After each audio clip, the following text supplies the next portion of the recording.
All right, welcome everybody. We'll get started with Coach Sumlin. Our first question will be Michael Lev, Arizona Daily Star. Hey there, Coach. Good afternoon. Good afternoon. Can you take us through the events of Friday from your perspective? Well, it's unfortunate. Obviously, we were disappointed. We were actually 9 minutes away from a special teams meeting, and an hour and 9 minutes from being on the field. Well, actually, an hour and a half. So, as those decisions were being made, there was a possibility at that point, and it was confirmed later on. We're right before. We're on the field, getting ready to have lunch, and then get on a plane and go. And so, from that standpoint, to have to inform your team after everything that's gone on for a while, it wasn't the best thing for our guys. So, but it's like anything else. It's what you do from here on out. Our guys were extremely disappointed, but we've moved on this week. It's given us time. Friday seems like a long time ago right now, the way this year's gone. So, just being honest, and another weekend of watching everybody else play becomes frustrating. But hey, guess what? We got a great opportunity this week at home, and that's where we are right now. How difficult was it to deliver that message to the team? It's really difficult. Basically, you get your last workout in. What we do on Friday is not a walkthrough. It's we're actually practicing, and then at that point you're about to eat lunch and get on a bus, head to the airport, and go. And there was some extremely frustrated young men, some tears, because they're putting a lot of work into it. It just I think what's important is, hey, look, that happened, but we've had some time for me to visit with captains, for me to visit with some guys Saturday, and talk about what's in front of us. And it just it was a difficult situation on Friday, because there's a lot of work and effort put into things, not with the players, with logistics, everything else, and just to go home right after that was a little deflating. So our challenge has been, hey, listen, that's where we are, but we're playing at home this week against a good football team, and we're still going to have the opportunity to work at your craft this week, and then play on national TV at home. And with that being said, that gave our guys something to look forward to, in a situation where maybe it didn't look that good Friday at 10 or 11 o'clock in the morning. Thank you. Next question will go David Kelly, KBOA. Hey, Coach, just from the standpoint of your team drills, 7-7, 11-on-11, have you had to change how you do any of that as a result of whatever protocols are in place? Yeah, we did early, just because of what the protocols were. But at a certain point, we got to play football, and those decisions were made through everything we've done is through our medical team, through Dr. Paul, through Pima County, what those protocols are. And that's the reason why, David, we brought back guys, 25 or 30 at a time over the course of June. So I think our administration, our medical team has given us the education and the guidance to be in a really safe place. Our players feel good about where that is through a lot of different things that have happened. And as we have ramped up and we got to the 6-week model, then the 4-week model, when you had, you've heard me say, we really didn't have training camp. We had fall practice because we had school going on. It's just different than August. So once we got to a certain piece, those numbers went up to 7-on-7 full team because you got to play. We've stayed on Zoom meetings just like this through this time up until Friday, which was players were excited to have, but we have to rotate different people for in case something happens. But I think what we've done has been as good as anybody from a health and safety standpoint. But it's all been checked out. I mean, it's all been recommended or has been approved through our medical team and administration and the county. And what have you seen from Jackson Turner that's allowed him to kind of make that push into your starting lineup on the defensive side? Well, Jackson's always been a really good athlete. Anybody who knows anything about him, there's a possibility of him playing Division I basketball coming out of high school, right? So he's got some real bounce. He's got some, he's a little bit bigger than you think he is. So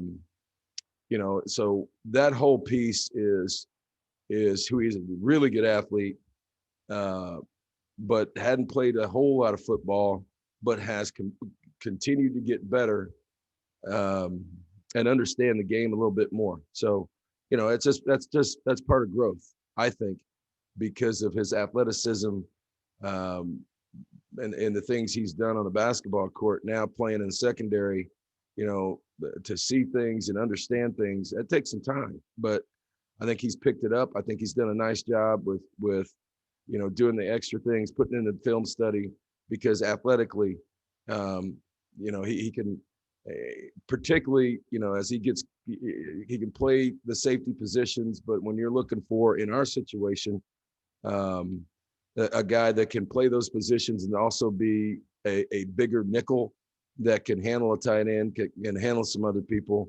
I think, he's athletic enough and big enough to be able to do those types of things. Next question will go to Justin Spears, Arizona Daily Star. I guess kind of the fortunate thing about, your guys' game getting canceled is that you're able to sit down and watch some college football on Saturday, and you're able to watch. Justin, I've been watching college football for the last 6 weeks. Well, I mean, your opponent. Sorry, I meant specifically your opponent in USC. What did you see out of that game against ASU? Well, I get more out of it by watching it the other way on Sunday with video and the ability to run it back. Even though everybody's got their own thing now, you can run things back but game time, real game time for a coach is one thing, but being able to watch the video that it's exchanged is another thing.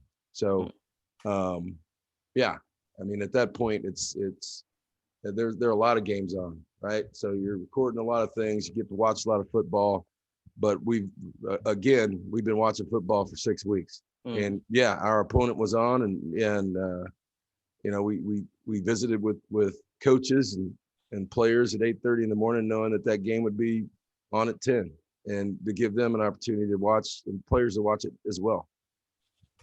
And when you watched the film on Sunday, and when you were able to finally sit down, what jumps out to you when you look at USC's offense? Well, I mean, they 550 some yards, right? Going up and down the field. If they don't turn the ball over, it's a different game as well.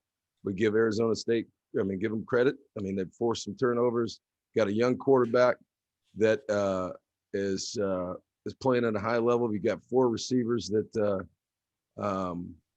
are all different, but all dangerous, right? We all know about St. Brown and Tyler Vaughns, but the 2 young guys are big guys, bigger guys that can play. So they've got weapons all over the field, playing 3 different running backs that are all different, between 200 and 230. A line that's returning a bunch of guys, 8 starting returners on defense. So, this is a veteran team that's already played a game and been in a close game. So they should have some confidence. And but it's what do you expect from USC? They've got those kind of guys, and But all that being said, that was that game could have gone either way at the end. And with that, I think you see what it is. College football. From what I've seen the last 5 weeks, I haven't seen this many blocked punts, this many missed field goals, right? In years. I think because of the time that you've had to be able to work. Most people are in a 20-hour rule, not in a fall camp mode. A lot of these things are being exposed, special teams wise, and from a turnover standpoint, because of the time that you have, or you didn't, or weren't allowed early in fall camp to play. But it's one of those deals where the preparation time is a little bit different from a whole season standpoint, but now that you're into a season, it's really the same time to prepare, and what you've worked on beforehand might show up in a game. Next question will go Troy Hutchison, All Sports Tucson. Hi, Coach. Going back to the cancellation of the game, there was a tweet that went out by John Wilner saying that there were sources saying that you guys were trying to get a game going with Washington. Is that true? And what were those talks like? No, we were not trying to get a game going. I mean, that was, I don't know. I mean, I don't know how you can just flip around and play another college football team in 24 hours. I mean, that doesn't make any sense to me, right? You haven't watched any of their video. You're watching the game and then you get notified that you're not going to play. We're not going to just turn around and go play Washington in 24 hours. That was never a consideration. Next question will be Brian Peterson, Hazy Desert Swarm. Coach, where does the team stand? Do you have any current players that are in a positive or in isolation? Well, we've had over the course of time, but now with our testing protocol and our testing, that's been up for 4 or 5 times a week. Those issues we don't have those issues right now. And again, I go back to that can change tomorrow, right? I mean, that's just the world we live in right now, just being honest with you. But I think, as I've said before, and we've been transparent this whole time, and our medical team has too, that, what they've put together in place, what they've done, has given us the opportunity to compete. And it's also made our players and their parents feel and know that they're in a safe environment the way we've handled things. And that's more than just me. There's a lot of people involved in that protocol. There's a lot of things, a lot of people that are involved in contact tracing if we have had people and just like myself, right? So, if I think the confidence level with our medical team, with our administration, how we've done things is at a high level. And if we do have those issues, we've addressed them immediately. And, and right now things are going pretty well, but as you've seen around the country, that can change. And if it does, it does, but we feel good about where we are. The reports had been with Cal and Utah that it was an entire position group that had to be quarantined due to positives and whatnot. Do you have any mechanisms in place to try to prevent an entire group getting affected by one player? Yes, we do. Yeah. Thank you. Next question will go back to Michael Lev. What did you and the captains decide to do football-wise, if anything, over the weekend? Well, I thought it was important that there was, an opportunity for guys to work out, right? Saturday. I think, Mike, it was a decision where, guys are so disappointed to not be able to go play. And, So, we had between our really the captains and guys, make available them being able to work out on Saturday morning, and which was great. Some guys were frustrated, some guys wanted to work, some guys wanted to do some things at 8:30 in the morning. The way things work right now for us, the 20-hour rule makes it, we have to give the players a day off. And then you have 20 hours during the week to practice. So, our day off for the players has been Sundays. So, in times like this, there are rules that you have to follow no matter what is thrown at you.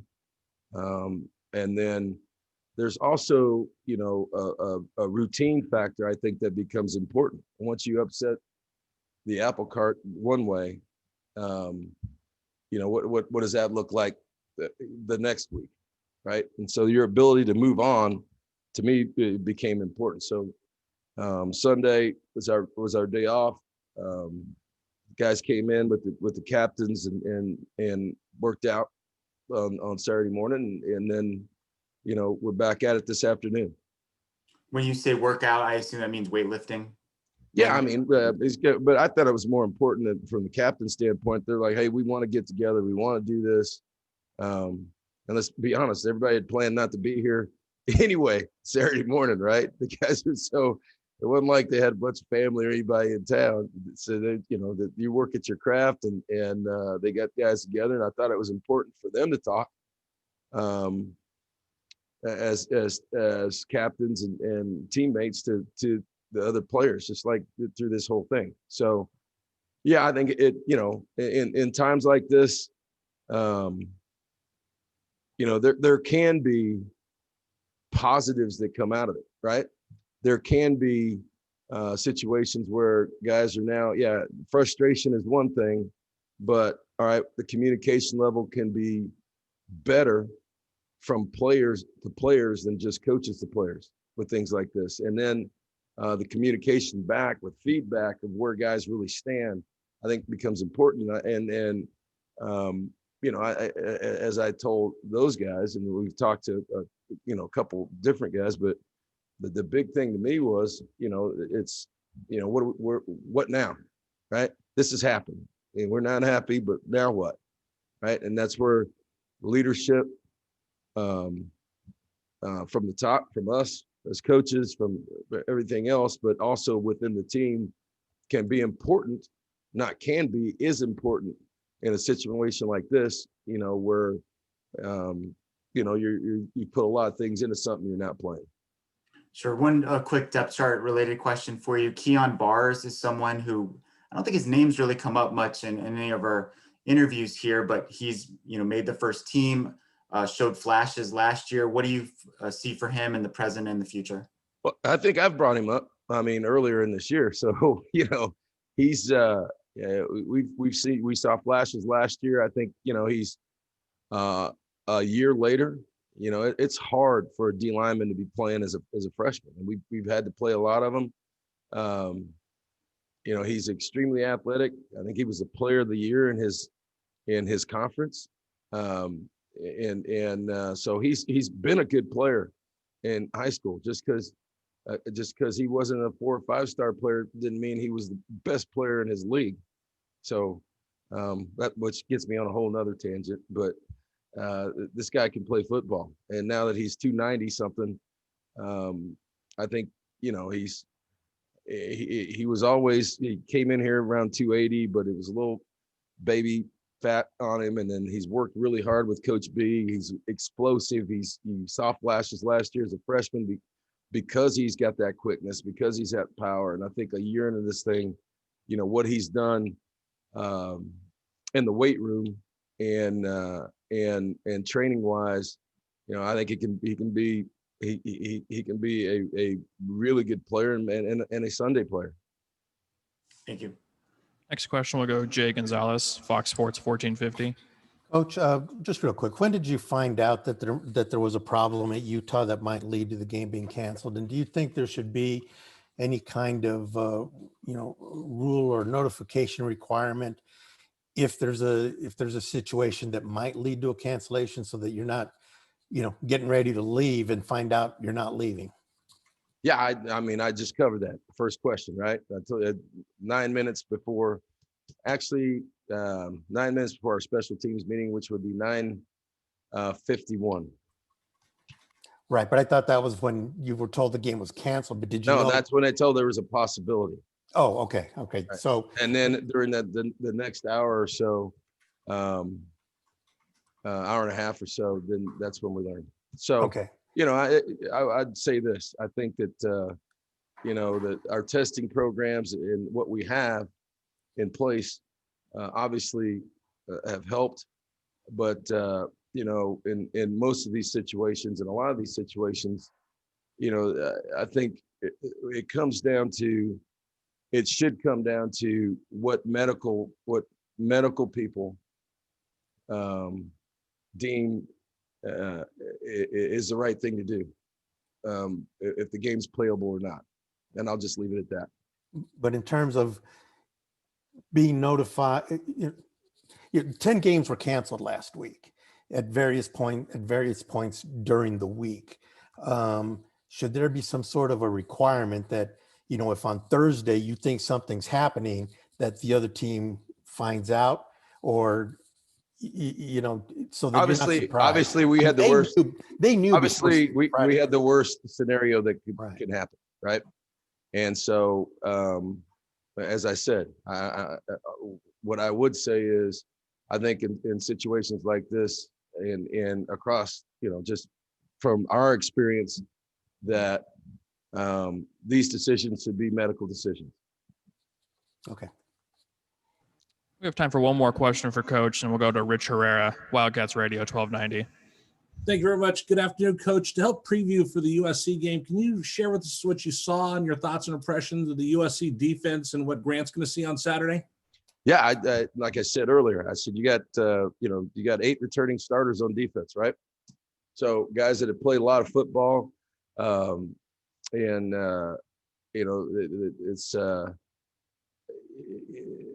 and now with, I'm very familiar with Todd Orlando. Obviously, he's a guy that's been around. He's in the Big 12. He's at Texas. He's been different places. So, he's going to be extremely aggressive. I think if you watch the game and what you've seen, it's every play, it's zone blitz, it's 4 from a side. He's not going to sit there and